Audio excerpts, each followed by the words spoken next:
Hi everyone and welcome to another podcast episode.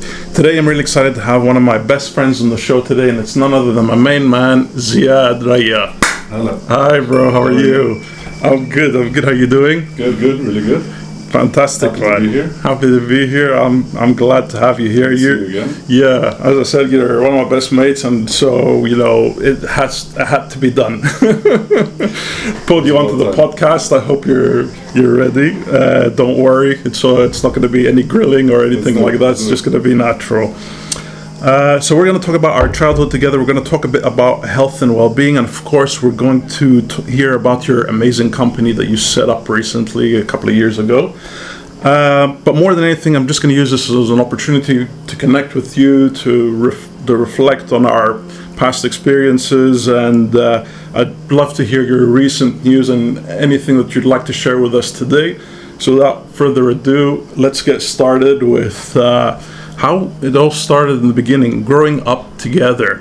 Let's start by reflecting on how long we've actually known each other for. Do you have? Since I was wearing Pampers. Since you were wearing Pampers. I remember. My memory started and you were there, man. Exactly, that's exactly how it was. As far as I can remember. Yeah, I haven't done the maths or whatever, but I think it's something over 25 years because now I'm probably more, right? Because I think we've known each other since like kindergarten. Since kindergarten. Which is what, 4 years old? Yeah, 4 years old. So I'm 32 now. Yeah. Years. Yeah, exactly. So it's a long time, man. And you know what? It was. It's like you said, like, when we were in that age, my memory wasn't as intact as it is now because we were young and stuff. But I remember that since the very beginning, you were in my life. We were going to each other's houses, having fun. Yeah, it was just I think you're one of the first people I knew outside my immediate family. Yeah, absolutely. And I remember we used to go to each other's houses. We used to play games, from battleships to computer games like Red Alert and World of Warcraft. Not trying to show the geeky side of us, but we used to go to the net cafe before people had consoles at home. Yeah, exactly. Yeah, that was amazing. Actually, play Counter-Strike and Dota, and even before that, man, would play PlayStation when we didn't have a PlayStation at home. Yeah. To the go pay for €3, €5. Yeah, it was good times, wasn't it? Afternoon. So we both remember well, what was going on during that period of time. And I remember one specific memory where I used to come to your house. We used to go to each other's houses all the time. And one thing that I remember was your Warhammer collection. You had this. You still have that? By the way, I don't know that. It's tucked away in a shoebox somewhere in the closet, but it's basically these fictional characters that are made out of metal, and you used to glue them together and paint them. Since a young age, I was always into fantasy and Warhammer, Lord of the Rings, that kind of stuff. I remember that. I was like, okay, wow, this is so cool. I mean, it was just something I didn't have growing up as a kid. So every time we used to come over to your house, we were always excited. We were always fascinated. We were always doing new things, and it wasn't just indoor activities as well. We used to go out a lot, during holiday breaks. Yeah. We used to. What else? Yeah, we used to. Dream about building tree houses and stuff like that. Did we try? I think we attempted it once. Early age construction workers. I think we tried, man. Yeah, we tried that. I think it went very well. It didn't go very well. We got bored at the end. But I'll tell you what, I had another podcast with my brother where we did end up doing something similar to that. Yeah. Anyway, that's a side story. So we had some outdoorsy activities as well, all sorts of fun and games. And I wish our kids can have the same fun and games we had growing up. And speaking of which, you're a dad now, correct? Yes. Yeah, that's incredible. It's incredible indeed. What we just said, all those cutie pie, kids playing, and now here we are. You're your father, mashallah. And yours soon. And together. Warhammer. God bless, bro. God bless. Okay, so that's a bit about us, our early days, getting to know each other and everything. we're going to pop by and ask you some wellness questions now. Not Sure. anything professional, but one thing that I've noticed about you, Ziad, is that you always seem to know how to have the perfect break. During your life, like every time I call you up, you're somewhere new and you're exploring like new areas. You like to go into your road trips and sometimes overseas as well. Yeah. So, tell us about your expeditions. What is Yeah, like I think travel and exploring places and different cultures and seeing new people, new faces, hearing new languages, trying different foods, seeing different kinds of nature is one of the most stimulating and rewarding things someone can do. Yeah, because sometimes I call you, you're in Peloponneso. The other time I call you, you're in South America. The other time I call you, you're in the UK. You've been 16 places. I wish it was more. You wish it was more, but you've done your fair share of adventures and stuff like that. I try. Me and Ren, who's my wife, we, for the last 5 years, we tried. Amazing person, by the way, just have to say. So we try to do at least like one, big trip or something, different each year. Yeah. And so last year that trip was we went to Saudi Arabia, Alula. Yes. Yes. We explored that, where it's an experience as well. Like I never really thought of Saudi as like a travel destination, but then through Ren's work and all that. We went there and it was really we caught up there together and we did a little holiday video after that as well. Yeah. And that was really cool. I really like the Gulf as well. We went to Oman, which is also an incredible place. Mm-hmm. Amazing nature, amazing people, the history. I love it. Yeah, I try, man. I try to explore as much as possible and trying to plan the next big thing. I mean, now with the baby, it's not as easy. It's not as easy, of course. Yeah. Waiting for him to like grow up a bit, maybe so he can start walking and be on his own 2 feet. Absolutely. And then try and I don't know. We haven't thought about what yet, but we'll figure something out. Looking forward to it, man. So I take it's fair to say that you like nature, correct? I'm a big fan of nature. Yeah, so that's kind of like synergizes with my whole kind of like view on wellness and well-being and stuff like that. And it makes me wonder sometimes like how blessed and lucky are we to be living in a country like this where we have the most like beautiful in the world. Yeah, and we're in Athens, Greece, for those of you that don't know at the moment. And just as we're sitting here, I'm fairly lucky to I can say for myself, I've got like greenery accessible just outside the door, my front doorstep. You can hear what do they call them in English? The cicadas, I think they call them in English. What are they called? Cicadas. Tzitziki. Yeah. They sound like they're very happy, making their own cricket noises. It's like the soundtrack of summer. The soundtrack of the summer in Greece, exactly that. So I want to ask you, what role does nature play in your personal well-being? Do you think it's connected at all, or? 100%. Yeah. I feel that when I'm far away from nature for a prolonged period of time, I don't feel at ease. I don't feel settled. I feel that I need at least every couple of days to be out in nature. Mm-hmm. Like I'm the kind of person, if I sit one full day at home, I can't. The next day I need to be out. Yeah. I'm that kind of person. Even if it's just for a walk, even if it's for a stroll, just to just to breathe fresh air. Yeah. Like near where I live, we have like a creek, like a small river. So it's nice to we go, we have a little walk, take a.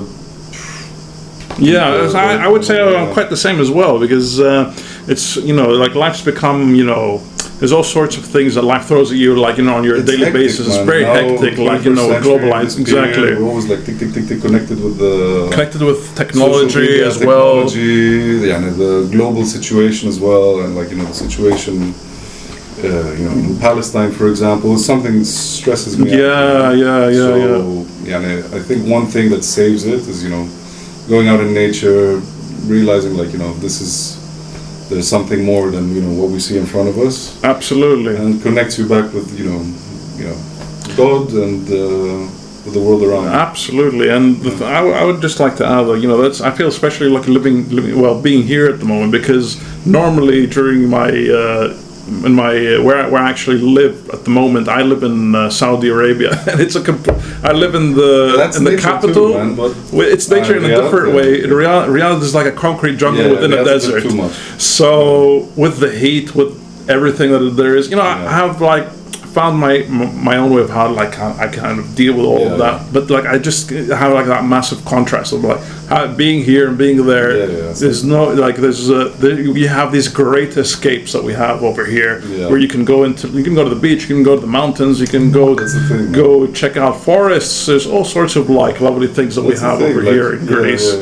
That you sometimes we take for granted, and then next minute you're in a different country, you're doing something else, and you don't have all of that stuff that we were blessed with when we started off. And we grew up here, so I feel very privileged and lucky to be living in a place like this. And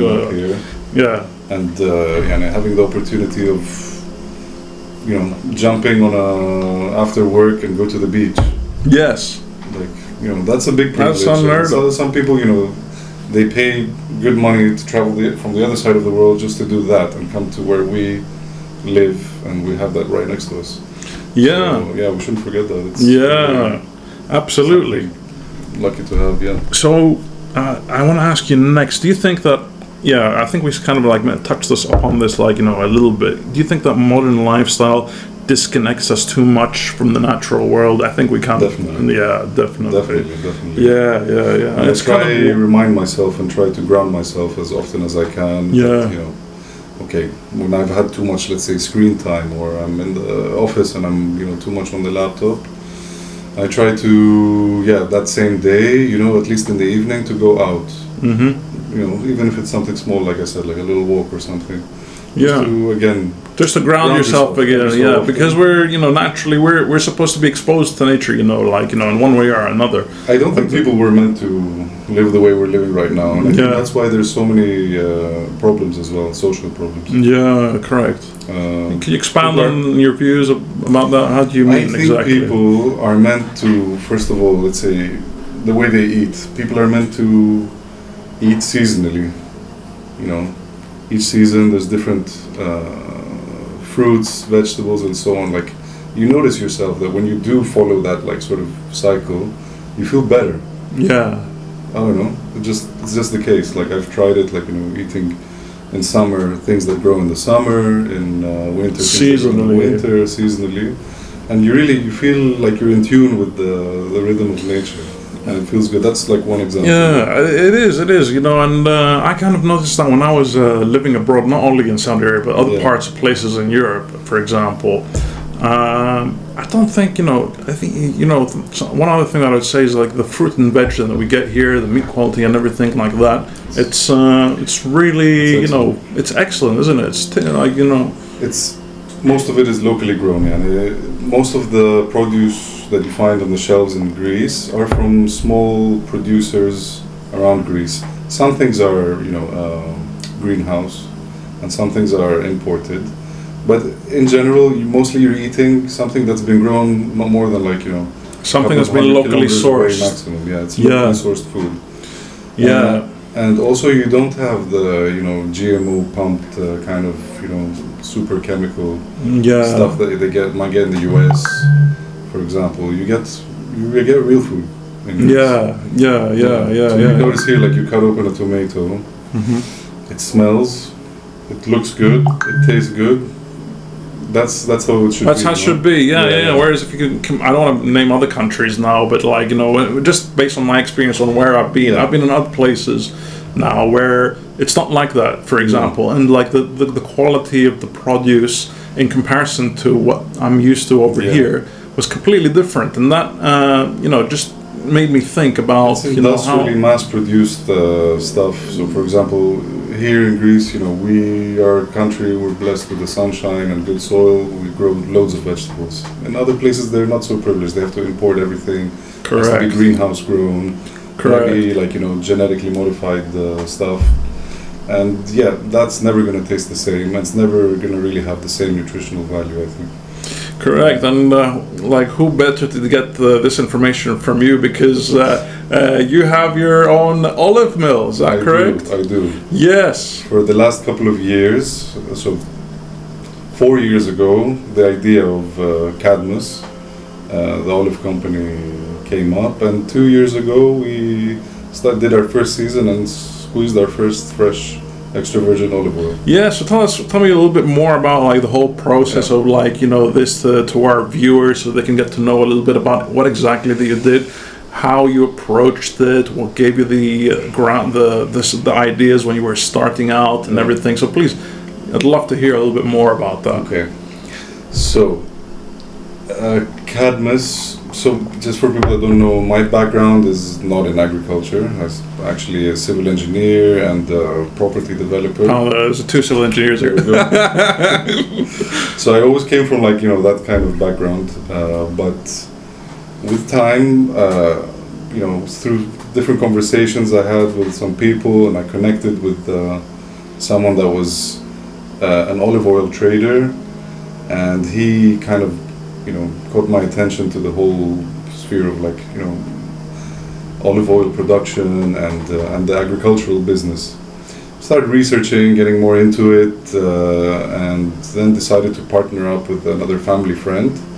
And we said, yeah, we should give it a shot. It's a good opportunity. I mean, I'm sure there's an abundance of olive oil in Greece. At the end of the day, it's one of the best olive oils that you can find is in Greece, and we're also one of the top 3 producers of olive oil in the world. And how? Please continue. So the idea was that, like, you know, in terms of as an opportunity, like a business opportunity, it makes sense. It's something that I've always liked. You know, even as a consumer, I exactly love olive oil. And how important is it in our lives? It's a staple. I mean, I'm half Greek, half Palestinian. In both cultures, the olive oil and the olive tree is like the most sacred thing, and symbol olive oil is the staple of all our foods. Absolutely. I mean, breakfast, lunch, dinner, snacks. It's everywhere. Yeah. Like olive oil is the base. Yeah. So, and other than that, like it was more than just like a business opportunity and like a financial investment. It was also a sentimental investment, because I feel like it's driven by some passion. Yeah. Yeah, it connects me to my homeland back in Palestine. Like, you know, my grandfather and the Rayya family, we owned in Al-Bassa, in our village in North Palestine, and a traditional small olive mill, a makbas they call it. Okay. It was in the traditional method where they would like press the sacks and squeeze the oil out of it. It's what the methods they used to use in like the 19th century and early 20th century. Some places they still use Fascinating. that. Yeah. So I feel like it connects me with my roots, you know. And so that was also a big part of it. Like, I wanted to reconnect myself with at least the idea of Palestine and having that continuity as a family tradition, and implementing that here in Greece. And yeah, so that's kind of the background. And the journey was difficult because it was a business that I didn't know much about. I had to learn everything from scratch. I had to learn the hard way through practice. Also, I got to know the whole olive cultivation process, which is, you know, where it all starts, like before the milling process itself. Learning about the olive tree, learning about, you know, the different harvesting techniques, the different varieties of olives. Absolutely, yeah. All that kind of stuff, and it was really a journey. It was very interesting, and like the more I started researching and getting into it and like developing the concept, the more excited I was, and the more I wanted to get more and more into it and start branching out into different things. So now we're at a point where it's been 2 years of operation at the mill, and now we're launching our brand. Well, we actually launched it, but now we're planning to launch a new brand as well, and get into bottling and export. So to start making this project more commercially viable, and to start scaling it up slowly. Fantastic. I wish you all the best of luck with it. We're not closing the subject yet, because I'm really curious as to. I always wondered, like, to be honest, I've always heard that like extra virgin olive oil is the best kind of olive oil I can get. Is that correct? Because I haven't actually done the research behind that. I was just wondering how do you get extra virgin, and why is it better than other types of olive oil? Can you tell us a little bit about that? So the main factor, so it's basically it's a chemical categorization. So extra virgin olive oil essentially means that the acidity of the olive oil is below a certain percentage, which is 0.8%. Now that's the science behind it. Extra virgin olive oil has the highest levels of polyphenols, which is the nutritional component in olive oil. Antioxidants, has the highest level of antioxidants. It's basically the most nutritional grade of olive oil within all the grades. The grades are extra virgin, and then you have lampant and industrial olive oil, which are used for soap making, or like for industrial use, or for as a fuel, and so on. Virgin olive oil is also edible, but its shelf life is not as good. It has organoleptic, we call it, defects, like characteristics in terms of the smell, the flavor. It's not as palatable as the extra virgin olive oil. I see. So the extra virgin oil is also tastier. It has a better aroma, and it's more nutritious. So, and then within extra virgin olive oil you have grades as well. So you have like very low acidity extra virgin olive oil, which is usually what is done in the early harvest.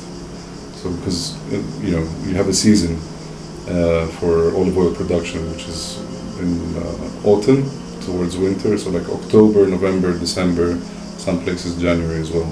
So the stuff that you pick really early is greener in color, more aromatic, and has a much higher level of antioxidant characteristics. Yeah.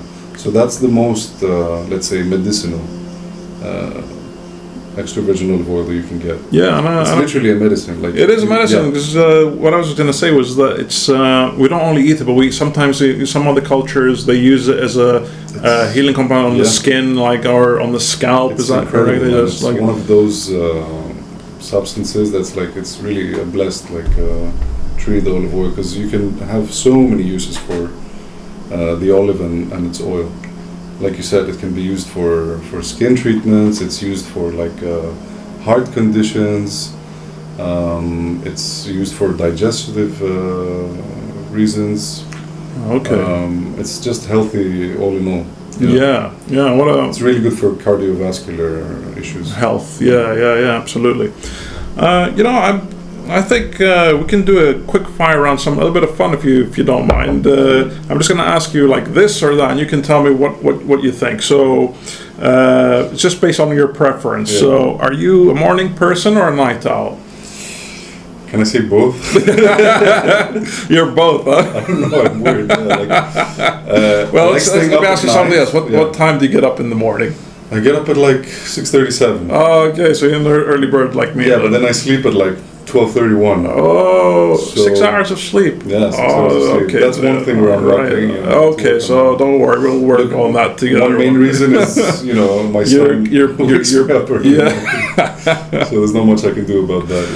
If I could, I would sleep a bit more. But generally, I feel more energized, active, and more productive in the morning. Oh, okay. In the morning. But in the evening, I do like to take some time, because I'm so busy during the day. I like to take a couple of hours in the evening where it's it's quiet. Yeah. I wind down. I read something. I think about. So you're making use of all parts of the day. Yeah. Great. That's good. I like FOMO. That. I don't want to miss out. Yeah. Great. That's the way to be. I wouldn't say I get tired a little bit towards the end of the night, but I'm kind of I want to kind of build myself so that I'm kind of not only productive, but enjoying all parts of the day, because sometimes I feel like, I'm getting a bit sleepy now, but I wish I could stay up and I don't know, spend more time with my fiance or whatever it is. I'm the kind of person I think you shouldn't fight it. Yeah, shouldn't Whatever fight you it. feel, you just go go with. with, Don't fight it. That's my opinion. Yeah, Like, some I days wouldn't I'm say more I'd like, fight it, but I would kind of want to.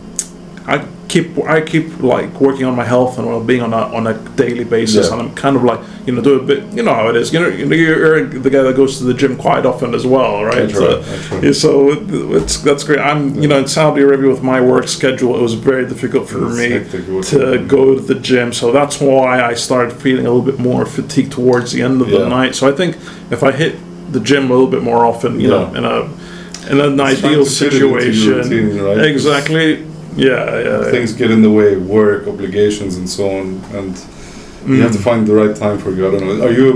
Can I ask you a question as well? Yeah, absolutely. Yeah, you can interview me if you like. If you work out, do you like it in the morning or in the afternoon or evening? I can't work out in the evenings because if I leave it for too late, I can't go to bed. It just excites me a lot, and I end up staring at the ceiling. So that's not an option for me. It has to be maybe maximum 6 p.m.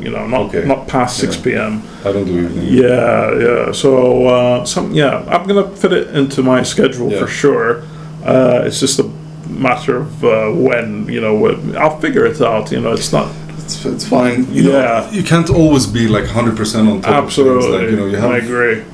Periods of time where I feel like everything's going, and I have my schedule, and I work out as much as I want to, and I'm eating healthy and so on, and then like other periods of time where it's just so much stuff going on and you can't catch up, and you end up missing on the gym, and you end up like being I don't have time, I'll eat whatever, things happen, and it's okay. The whole life point gets is in the way if you have the right mindset, absolutely, I agree with that 100%. That's what's important, I think. 100%. So coffee, tea, or something else entirely? Definitely coffee. Definitely coffee. You're definitely half Greek, right? If I drink just water and coffee. Water and coffee? Okay. That's what I drink. Like I rarely drink other things. I would have served you some coffee if I had known that you were such a big coffee fan. I've had enough coffee. If I have coffee now, okay. But yeah, definitely coffee. All right.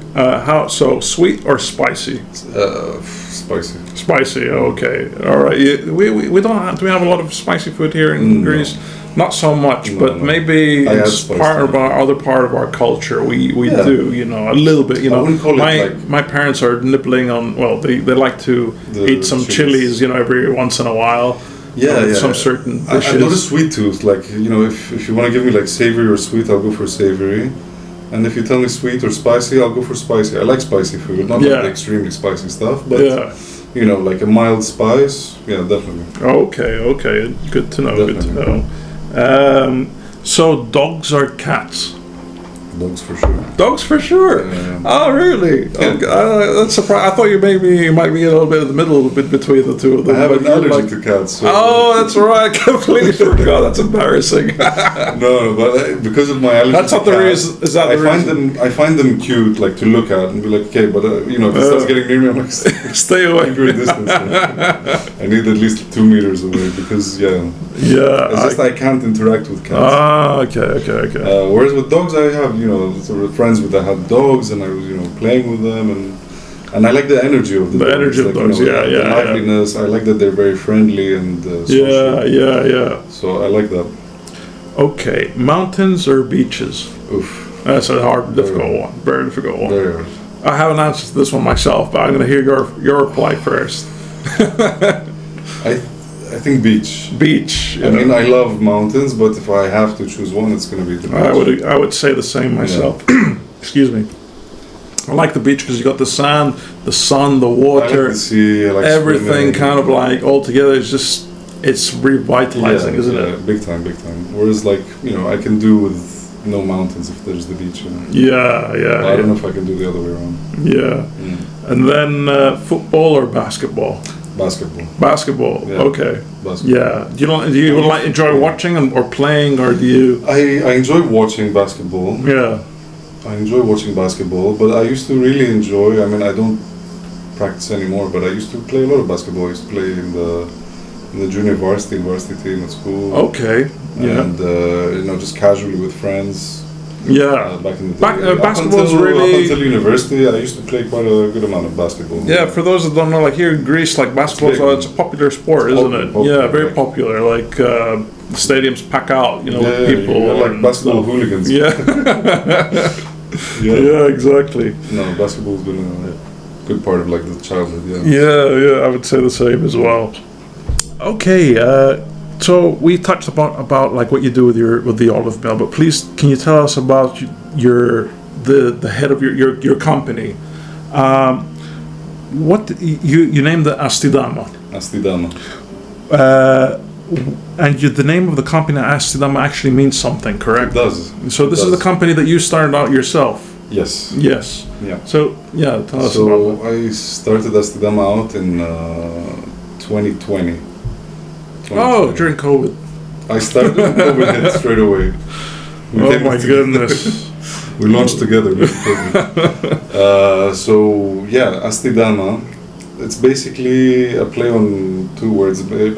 Asti in Greece means urban, in ancient Greek, and istidama in Arabic means sustainability. Al-istidama. So the combination of those two words, I combined them in a way, and Astidama came out. So basically, the meaning of the brand name is urban sustainability. Also. Before I started Astidama, I was an urban planner and engineer. Correct. So I've always had that passion for like urban planning, design, sustainable development, strategic planning and regional development and all these kind of things. And so that was basically the inspiration at the time. Yeah, I was going to ask you what led you to start your own sustainable development company. That's what is correct. Correct me if I'm wrong. Like it to be. Yes. Yeah. Yeah. So what we do at Astidama is project development in three sectors in Greece. So it's property development, agricultural / agro-industrial development, like the olive mill and Cadmus, and renewable energy promotion and development. So we try integrate renewable energy into the other sectors that we work in. So we've done consulting work in planning and design and sustainable development here in Greece. We've done investment and development projects in properties. Mm-hmm. And in real estate, and try to combine these different facets as well into projects like the project that I'm developing right now in South Athens. The project is called the Attican Villa and Estate. So it's basically, just to take that as an example, and how that kind of represents what we do at Astidama and the core principles of sustainable development. So we got, with my investment partner, we acquired a existing house. Plot of land with a house. And we totally renovated it according to energy efficient standards. And we bought the adjacent plot of land, which was an a small olive farm and vineyard, and we decided to combine the two and make a hospitality project, which basically combines agricultural production, so having the farm, and accommodation, and to have, let's say, a development that is in harmony with nature and designed on green principles. And, fantastic. So those are kind of like the elements we try and integrate into our projects, together. Yes. Yeah. Fantastic. I don't know if I explained the question. It did absolutely, and I had a good idea about before, because you're a very good friend of mine. But hearing you say it now really explained it to me. And one thing I wanted to ask you is that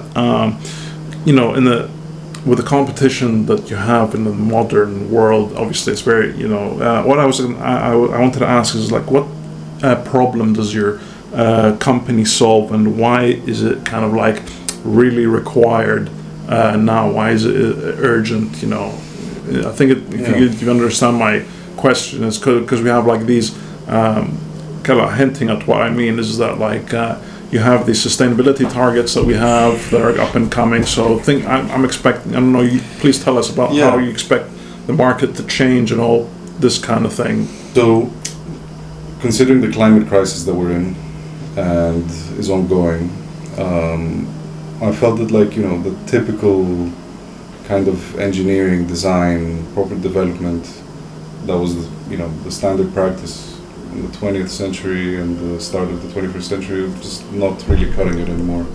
And that in order to be really sustainable, you have to integrate it into the life cycle of the project. That's one. And the different aspects of a project cycle.